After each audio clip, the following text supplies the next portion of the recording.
Olunaku olwaleero lwa Monday ennaku z'omwezi 24 omwezi gwa kutaano omwaka 2021.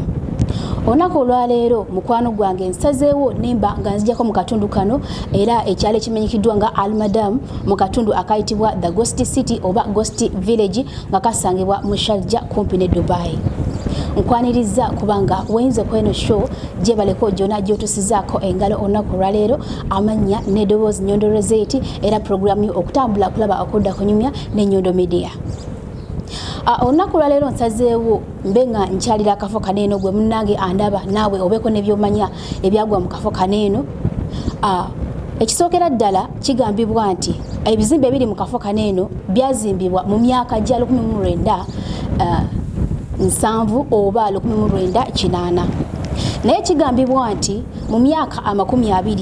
n'omusobyo ebiyise emabega abantu bangi bayabulira akafo kaneeno. Olw'ensonga nti waliwo embeera eyatuukawo etabasobozesa kubeerawo. Kigambibwa nti omusenyu gwabutikira amayumba gamba n'okugamira amalala ne gaba nga gajjula omusenyu. Kigambibwa nti kyatandika mpolampola nga olusaaze. Kikunta yatandika mu ngeri y'olusaago abantu ne balowooza nti ye kikunta owa bulijjo, naye bagenda okulaba nga kikunta agenda yeeyongera nga nateera wasooka kubeerawo engeri y'okukankana nga bw'olaba engeri ya musisi nga badde atandikiza mpolampola okukankana. Balowooza nti bya lusaago nti oba oliawo akaseera kajja kutuuka bikome, naye buli ddakiika eyayitangawo bagenda okulaba nga agenda yeeyongera kikunta n'ekyali kiyuuguma nga kigenda kikola ki nga kigenda kyeyongera. Era baalindalinda nga bamanyi kinaakola kinaba kikendeera bagenda okulaba nga kitabukidde ddala era ettaka litandika okubumbulukuka oba omusenyu ne gubumbulukuka ne gumira amayumba era abantu badduka ne babulira akaalo kaneeno. Abalala kigambibwa nti tebasobola kukola ki, tebasobola kubanga bawonawo, naye abawonawo bagenda mu katundu akalala ne babanga bakola ki nga basenga eyo. Akaalo kano kigambibwa nti ekyaviirako ekyo omusenyu okubanga gwabutikira amayumba gonna, kigambibwa nti emisambwa oba amajinni oba emizimu gyasalawo okubanga gyefunza akafo kaneeno era ne gibanga gigoba abantu mu kafo kaneeno. Era kigambibwa nti obudde obw'ekiro tewaliwo muntu n'omu akkirizibwa kubeera mu kafo kaneeno olw'ensonga nti bannannyini kafo kano emizimu emisambwa ebyokoola bibeera bimaze obudde okukola ki okwefuga akafo era nga giri mu kweyagala jjo nga jjo. Waliwo story eyatambulako emabegakaawo nga tulina bagenda wala katusooke tube nga tubalambuzaako akafo kano namwe mukalabe mulabe ne ebifo byenjogerako ebyabutikira omusenyu n'ebifo byenjogerako amayumba ge bakola ki ge baamira tubeere nga tukomawo tweyongereyo mu maaso. Omulungi atulaba ku Nyondo Media ne Nyondo Rozet mu programu Okutambula, Kulaba, Okuda, Kunyumya. Nga bwe nkugambye nti omusenyu gwayingira amayumba ndowooza munnange ogenda maaso n'okubanga okiraba. Bw'olengerako waneeno kino kyali kisenge, naye obanga olengeddeko bulungi nnyo omusenyu gwayingira ne gukibutikira era guguli gukoma eri paka waggulu gwajula paka ku siiringi, naye nga kyali kisenge ky'abantu era nga musulwamu bantu. Ne weyongera okubanga olaba ndowooza olaba mukwano gwange kyenkugamba eno nnyumba nnamba naye nga bwolaba omusenyu gwonna guguno muyitirivu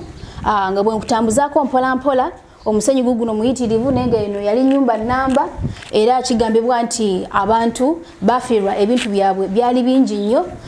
Kangende maaso n'okubanga neeyongerera ddala okubanga nkulambuza nekino ekifo kye tuyingidde nakyo kifo kya njawulo nako kafo kalala era kisenge kyali kya njawulo era nga nakyo wetegereza bulungi nnyo omusenyu guguno gwayingira mpaka waggulu naye nga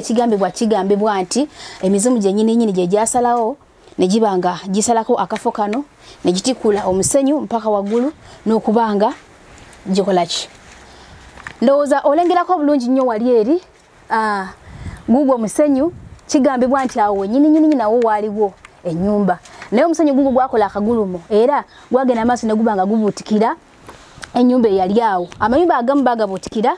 agamu omusenyu gwayingira buyingizi nga guyita madirisa era ne gujula munda mayumba gabwe nkikulaze era ngo badde weyongedde okulengera sides zeri enyumba zirengera ziri zonna zayononeka era olengera obugulumu bonna omusenyu gwe nyinyinyi gwakyekola ne gubanga gukola ki nga gukola obugulumu era gwagenda maaso ne gubanga gwononera ddala ebintu bingi nnyo okyali nange Nyondo Rozet ku Nyondo Media era nga nkyakulambuza mukwano gwange mu program Okutambula Kulaba Okuda Kunyumya nga tuvuddeyo mu kulambula mukwano byenkulaze byonna obirabye tukyagendera ddala mu maaso n'emboozi yaffe eno era kigambibwa nti obudde kasita buwungeera sawa banga ziweze ngemu nga butandise okukwata kigambibwa nti amaloboozi gatandika okuba nga gawulirwa ag'enjawulo ba ag'ebisolo ebyenjawulo wabula nga bikaabira mu mpalo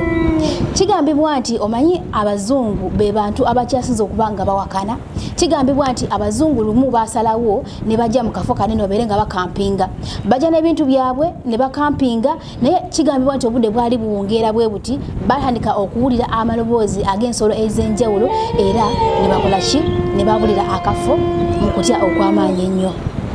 mukwano gwange okumanya kana akafo keewunyiza ddala waliwo wootuuka nolaba omusenyu nga gutambula guva mu bbanga bwe gwambuka bwe gutambula bwe guva mu bbanga bwe gwambuka ne weewuunya akafo kano kaakula katya wabula waliwo story egambibwa nti akafo kaneeno ddala kituufu omuntu yenna tasobola kusurvivinga singa abeerazeewo obudde obw'ekiro waliwo story eyatambula egamba nti lwali lumu waliwo omwami yagenda n'afuna obutakkaanya ne mukyala we era ng'abafumbo we babeera wabula bafuna obutakkaanya omwami yali so much depressed era neyewulira nga muli awuli azitowereddwa naye yanoonyereza akafo wayinza okutuula n'ateekawo ebirowoozo bye kigambibwa nti yajja yakwata emmotoka ye n'avuga n'ajja mu kafo kaneno the Ghost City n'afuna ku kiyumba ekimu we yatuula mu kasonda ne yeesigama wabula tewali yamanya oba omusajja yakigenderera okusula mu kifo kineeno oba teyakigenderera olw'ebirowoozo ebingi mu kulowolereza ennyo otulo twamukwata n'asula mu kifo kineeno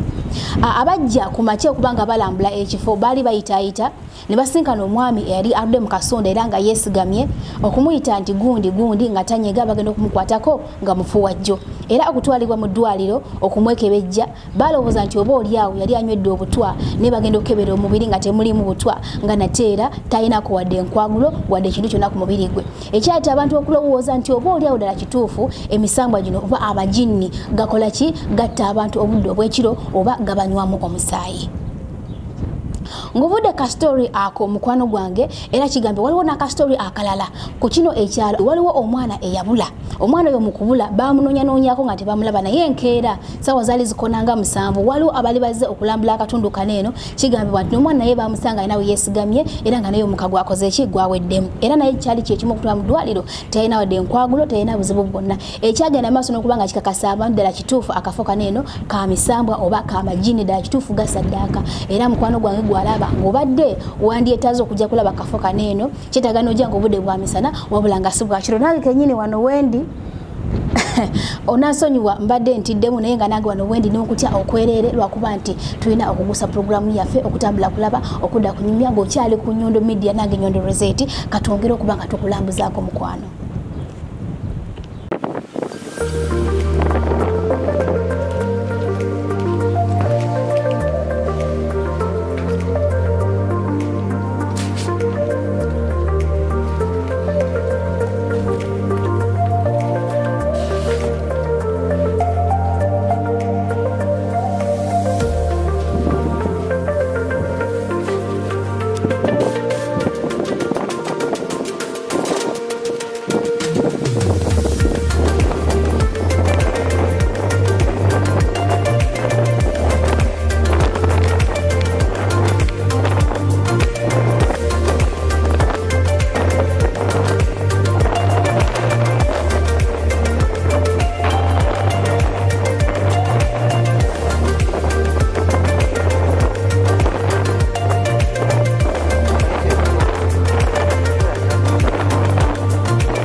mwana wattu akafo kano ko ddala kituufu keewuunyisa nga naawe obadde akatuuseemu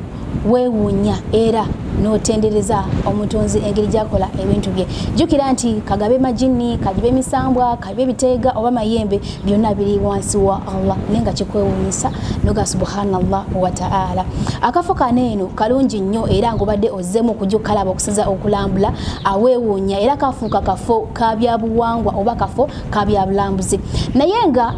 twali tulowooza oba nange nalinga ndowooza nti ebintu ebifanaganako nga bwe bityo oba ng'amajini oba ng'emisambwa nti bikoma mu Africa gamba nga Uganda. Naye nange neewuunya we nawulira emboozi ekwatagana kana akafo ne neewuunya era ensonga lwaki naze bukolokolo bere nga nkola ki nga mbatuusaako emboozi eno naddala nga ndi mu kafo kano kennyini nnyini. Kyewuunyisa okuba nti n'ensi zino eno zirina ebintu ebyokwola oba ebintu ebifanaganako bwe biti naye nkizudde oba nkirowolerezamu nti oba oliawo bisibukira ddala n'eno mu nsi z'abawalabu n'ebiruka bisaasaanira mu nsi zonna gamba ng'ez Africa n'ensi endala zonna kubanga neewuunyiza akafo kano naye ngenda maaso n'okubanga nkuweereza mukwane nange wendi lwakuba nti nyina okukola omulimu gwange ogw'okubanga mbatuusako programu eno naye nange wendi nkankana nga newankubadde ninganga omuvumu naye nga akafo kano nawe ng'obadde okazeemu mukwano katiika tukyagenda ddala maaso n'okubanga tubalambuza obale kubanga okyekuumyeko oli w'amaanyi webale nnyo webalire ddala.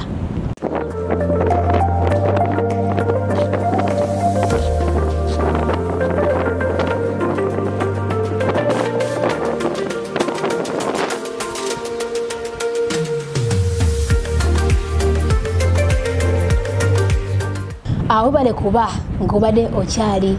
naffe Nyondo Rozet okutambula kulaba Okuda Kunyumya ne Nyondo Media. Mukwano webale kunsabira okubanga mmaliriza show eno. Ndooza buli kimu nkibalaze mukirabye mulabye ebintu ebyenjawulo kyonna kye mbadde njogera